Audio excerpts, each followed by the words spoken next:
আমাদের নেতা জনাব তারেক রহমান এমনভাবে বাংলাদেশের শিক্ষা ব্যবস্থাকে ঢেলে সাজাতে চান যেখানে এই বাংলাদেশে যারা শিশু কিশোররা রয়েছেন তারা বাংলাদেশের বুকে থেকে বিশ্ব নাগরিক হিসেবে গড়ে উঠবে।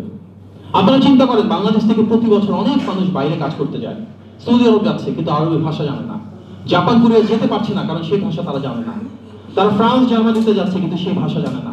যদি আমরা আমাদের শিক্ষা ব্যবস্থার মাধ্যমে সেই ভাষাটা শিখিয়ে দিতে পারি তাহলে সারা বিশ্বে একটা অবারিত দুয়ার সবার জন্য উন্মোচিত হবে। আমাদের অনেক কিশোরেরা রয়েছে, তরুণেরা রয়েছে, যুবকেরা রয়েছে যারা ফ্রিল্যান্সিং এর কাজ করছে। হয়তো জার্মানি বা জাপানের যে কাজ ফ্রিল্যান্সিং এর সেটা তাদের ভাষায় আসে, যার কারণে তারা সেই ভাষাটা না পারার কারণে কাজগুলো করতে পারছে না। আমরা যখন আমাদের শিক্ষা ব্যবস্থায় তৃতীয় ভাষাটাকে ম্যান্ডেটরি করব তখন স্বাভাবিকভাবে শুধু বিদেশে যাওয়া না, বাংলাদেশে বসে ফ্রিল্যান্সিং এর জন্য যে কোনো দেশের ভাষায় যে কোনো কাজ তারা করার জন্য সেই যোগ্যতা এবং দক্ষতা নিশ্চিত করবে। আজকে আমরা যে বিশ্ববিদ্যালয় রয়েছে সেই বিশ্ববিদ্যালয়ের মধ্যে ইন্ডাস্ট্রি একাডেমি কোলাবোরেশন খুব একটা নাই। আমরা দেখেছি আমাদের যে শিক্ষা ব্যবস্থা স্কুল কলেজ ও বিশ্ববিদ্যালয়ে আসি সেখানে কর্মের সাথে সম্পৃক্ততা কম। শহীদ প্রেসিডেন্ট জিয়া রহমানের সময় কারিগরি শিক্ষা বা ভোকেশনাল এডুকেশনে সবচেয়ে বেশি প্রাধান্য দেওয়া হয়েছিল, কিন্তু তিনি কাজটা শেষ করে যেতে পারেন না। আজকে আমাদের নেতা জনাব তারেক রহমান চান এমন একটা শিক্ষা ব্যবস্থা যেখানে হায়ার এডুকেশনের ক্ষেত্রে ইন্ডাস্ট্রি একাডেমির ভিতর কোলাবোরেশন থাকবে, পার্টনারশিপ থাকবে, যেন কর্মসংস্থানের সৃষ্টি হয়। আর নিচের দিকে অর্থাৎ সেকেন্ডারি কিংবা হায়ার সেকেন্ডারি লেভেলে কিংবা প্রাইমারি লেভেলে শিক্ষা ব্যবস্থা এমনভাবে গড়ে তুলব আমরা যেখানে তাদের জীবন ব্যবস্থার সাথে প্রয়োজনীয় কর্ম যেগুলো আছে তার সাথে সংশ্লিষ্ট যোগ্যতা এবং দক্ষতা আমরা তৈরি করে দিতে পারি।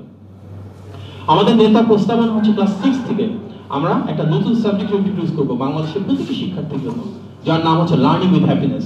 আনন্দের সাথে শিক্ষা করা, কিভাবে ইন্টারপার্সোনাল স্কিল বাড়াবে, কিভাবে পার্সোনাল ডেভেলপমেন্ট হবে, কিভাবে টিমওয়ার্ক তৈরি করা হবে, কিভাবে বৃক্ষরোপণ কর্মসূচির ভিতরে অন্তর্ভুক্ত হতে হবে, কিভাবে বাংলাদেশে না শুধু সারা বিশ্বে অনেকগুলো ইউনাইটেড নেশনস এর ডে থাকে, বাবা দিবস, মা দিবস, বৃক্ষ দিবস, পরিবেশ দিবস, আমাদের বিভিন্ন জাতীয় দিবস রয়েছে, সেই দিবসগুলোর মর্মার্থ কি, কিভাবে এগুলো সুনাগরিক হিসেবে গড়ে তোলার জন্য কাজে লাগবে, কিভাবে আমরা নৈতিক শিক্ষা, পারিবারিক শিক্ষা সুনিশ্চিত করব, কিভাবে আমাদের যারা শিশু রয়েছেন যারা আগামী দিনের বাংলাদেশের কাণ্ডারি হবেন তাদেরকে আমরা সুনাগরিক হিসেবে সেই শিক্ষা দিব যেটিতে তাদের মাঝে সততা, দক্ষতা, যোগ্যতা এবং বাংলাদেশের দেশপ্রেমিক নাগরিকের গুণাবলী তৈরি হবে।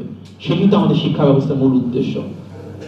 আমাদের নেতার একটা ভিশন হচ্ছে ক্লাস 8 থেকে কারিগরি শিক্ষাকে আমাদের এডুকেশন সিস্টেমে ম্যান্ডেটরি করে তোলা, অর্থাৎ সায়েন্স, আর্টস, কমার্স যে সাবজেক্টে পড়ি না কেন আমাদের একটা করে কম্পালসারি ভোকেশনাল কোর্স থাকবে। সেখানে হয়তো বেসিক কিছু ট্রেনিং দেওয়া হবে স্ট্রাকচারাল ক্ষেত্রে, আর্কিটেকচারাল ক্ষেত্রে, সিভিল ক্ষেত্রে, কিংবা হতে পারে ড্রিলিং এর কাজ, প্লাম্বিং এর কাজ, এমন কিছু স্কিল যেটা আমাদের নিত্যদিনের প্রয়োজন হবে। আমাদের বসত বাড়িতে নিজেরা কাজে লাগাতে পারবো এবং নিজের উদ্যোক্তা হিসেবে কাজ করতে পারবো, নিজের আরো বেশি কর্মসংস্থান সৃষ্টি করতে পারবো। আমাদের শিক্ষা ব্যবস্থার যেটা মূল লক্ষ্য সেটা হচ্ছে এমন মানুষ গড়ে তোলা যাদের মাঝে সততা থাকবে, যাদের মাঝে সুনাগরিক গুণাবলী থাকবে, যারা নিজেরা কর্মসংস্থানের মাধ্যমে তাদের পরিবারকে স্বাবলম্বী করে গড়ে তুলতে পারবে এবং যারা উদ্যোক্তা হিসেবে নিজেরা অনেক বেশি কর্মসংস্থান তৈরি করবে। আগামী যে বাংলাদেশ সেটা সবচেয়ে বড় গুরুত্ব হচ্ছে তারুণ্যের। আমাদের এই বাংলাদেশে অনেক তরুণ তরুণী ভাই বোনেরা রয়েছেন, যুবক যুবতী ভাই বোনেরা রয়েছেন, তাদের জন্য বিএনপি আমাদের নেতা জনাব তারেক রহমানের সবচেয়ে বড় দায়বদ্ধতা কর্মসংস্থান সৃষ্টির ক্ষেত্রে, সেটা পাবলিক সেক্টরে অর্থাৎ সরকারি চাকরির ক্ষেত্রে, প্রাইভেট সেক্টর অর্থাৎ বেসরকারি চাকরির ক্ষেত্রে, উদ্যোক্তা বা এন্টারপ্রেনার হিসেবে গড়ে তোলার ক্ষেত্রে এবং জনশক্তি রপ্তানির মাধ্যমে বিদেশে পাঠানোর ক্ষেত্রে।